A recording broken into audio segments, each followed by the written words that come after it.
Born in a Muslim family, and so I knew God through Allah and Islamic religion.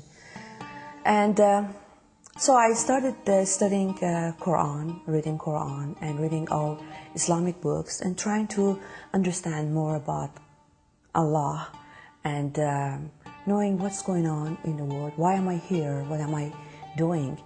But the more I read Quran, the more I noticed that this God, it doesn't match with my morality. When I read Quran, I noticed that it said husbands could hit their wives because they're not obedient. If they weren't obedient, you can hit them. And that wasn't a civilized God to me, no. And then I read that all Muslims have to go to jihad and kill whoever don't believe in our God. We have to kill him. And this didn't match up, didn't add up to my morality. So it was really hard for me to connect with this God. I wanted to hear his voice. I would tell him in my heart about my pain that I was going through, but I didn't hear his voice. In search of happiness, I was going to different directions. I was trying to go around the world, see more people, understand more about their cultures and their lifestyles. I couldn't find God. I couldn't find that piece that was missing. I had everything physically around me. I had money, I had fame, I had my children, and but I didn't have that peace inside me. Something was missing. So I became master of my life. And I decided that I'm gonna take care of myself. I'm gonna have my own rules, my religion, my techniques, and everything's up to me. After a while, that master became sick. That master became so depressed because none of those was giving her happiness. I was so depressed that I couldn't stay up any longer. This was a vegetable in bed now. And at that time I was really hopeless. So I saw a friend that was introducing me to church. And I didn't believe that, but I said, well, I'm gonna try this one too. So I went to church, and over there everybody was so nice and so friendly. I was trying to figure out what's going on, what's they gonna do to me, what they're up to, you know, what is all these loving things. I couldn't believe it at first. But the more I went there, the more genuinity I see in them. And they were talking about God of love. And I wanted to know that God of love. I wanted to know what is so special about this God that they're so joyful about it, and their eyes are so sparkling when they talk about that God. I want to know that God. So I kept going, but one day I knelt down. I was so desperate because I was tired of being in bed. I was tired of being sick. At that time, all I was thinking about was getting well physically. So I cried out to him and I said, God, I don't know who you are. I don't know if you're Allah, if you're Buddha, or if you're Zerdusht, or Baha, or whoever you are, or Jesus, God of love. I need to get back to myself again. I need to get up out of this bed and get healthy again. I remember after a few weeks, I felt much better. Now I've been studying Bible. Now I'm reading the Christianity books. Now I'm talking to the pastors, asking the questions, and getting all kinds of answers that, you know, made some sense. But I was still mad at God. I still wasn't ready to forgive him. And I still had up and down and depression. I was doing my devotional every night. I remember vividly that every night I was praying to God that, God, I'm so tired. I don't want to live anymore, and you know how sincere I am in this matter. And I don't want to kill myself. I don't want to do suicide and children, I love them. I don't want them to come home and see me down on the floor seeing that I killed myself. I don't want to do that. So please, God, if you are the Jesus who loves me and who knows my heart, and I have relation with you, would you please, you do the job for me? I was asking him that. And somehow I knew deep inside that he is listening to me. I had another session with my pastor and I talked to him. And I told him, if Jesus is God, is the Son of God, the way he's talking that he's love, I asked him one more thing. If he gives me that, then I believe that he is the true God and he is true love. And they asked me, what did you ask God?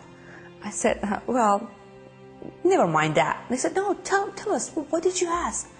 So I didn't think that they would understand me.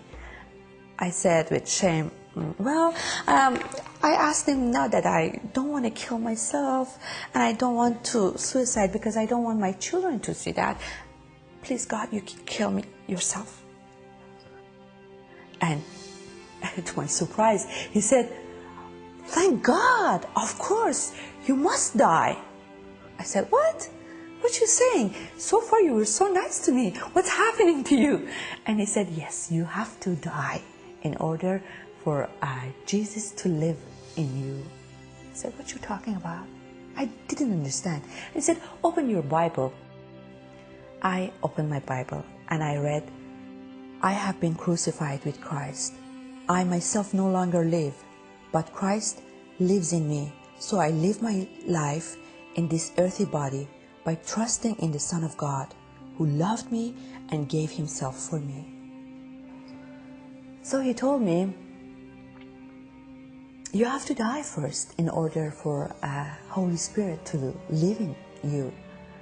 And I thought, being dead, how would that be? He said, yeah, just imagine you're dead. So I threw myself on the couch and acted like I'm dead.